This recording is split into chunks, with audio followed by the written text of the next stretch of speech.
16واں باب یہودا کا بادشاہ آخز۔ اور رملیہ کے بیٹے فکح کے 17ویں برس سے شاہ یہودا یوتام کا بیٹا آخز سلطنت کرنے لگا، اور جب وہ سلطنت کرنے لگا تو 20 برس کا تھا، اور اس نے 16 برس یروشلیم میں بادشاہی کی، اور اس نے وہ کام نہ کیا جو خداوند اس کے خدا کی نظر میں بھلا ہے، جیسا اس کے باپ داؤد نے کیا تھا،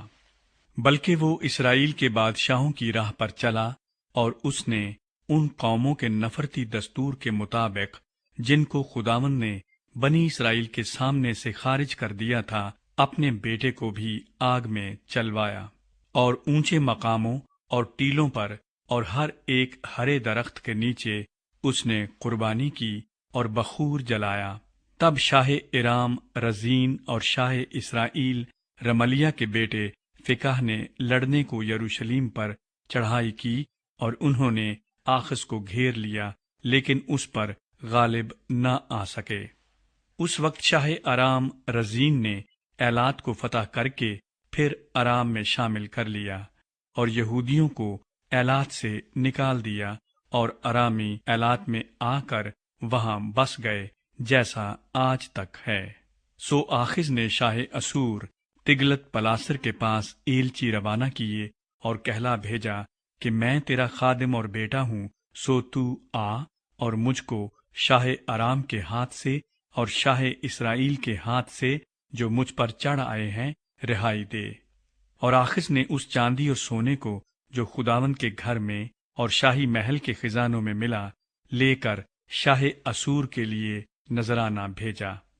اور شاہ اسور نے اس کی بات مانی۔ چنانچہ شاہ اسور نے دمشق پر لشکر کشی کی اور اسے لے لیا، اور وہاں کے لوگوں کو اسیر کر کے کیر میں لے گیا، اور رزین کو قتل کیا۔ اور آخز بادشاہ شاہ اسور تگلت پلاسر کی ملاقات کے لیے دمشق کو گیا، اور اس مذبح کو دیکھا جو دمشق میں تھا۔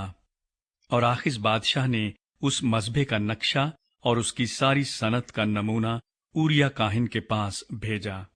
اور اوریا کاہن نے ٹھیک اسی نمونے کے مطابق جسے آخز نے دمشق سے بھیجا تھا ایک مذبح بنایا، اور آخز بادشاہ کے دمشق سے لوٹنے تک اوریا کاہن نے اسے تیار کر دیا۔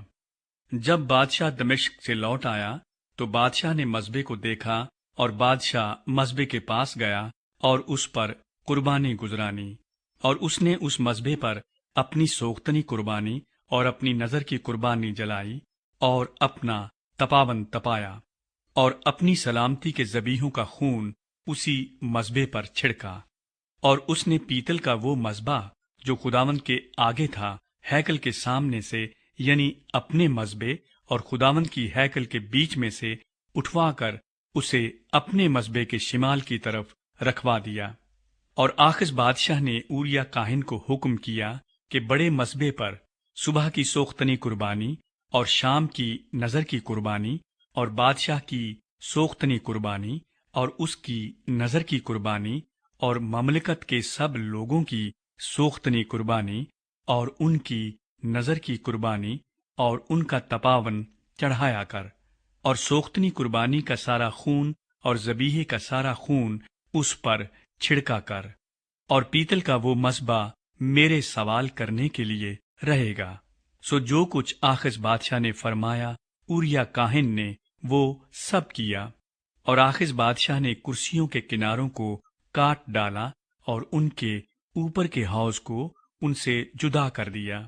اور اس بڑے حوض کو پیتل کے بیلوں پر سے جو اس کے نیچے تھے اتار کر پتھروں کے فرش پر رکھ دیا، اور اس نے اس راستے کو جس پر چھت تھی اور جسے انہوں نے سبت کے دن کے لیے ہیکل کے اندر بنایا تھا، اور بادشاہ کے درآمد کے راستے کو جو باہر تھا، شاہ اسور کے سبب سے خداوند کے گھر میں شامل کر دیا۔ اور آخز کے باقی کام اور سب کچھ جو اس نے کیا، سو کیا وہ یہودا کے بادشاہوں کی تواریخ کی کتاب میں قلم بند نہیں؟ اور آخز اپنے باپ دادا کے ساتھ سو گیا، اور داؤد کے شہر میں اپنے باپ دادا کے ساتھ دفن ہوا، اور اس کا بیٹا حزقیہ اس کی جگہ بادشاہ ہوا۔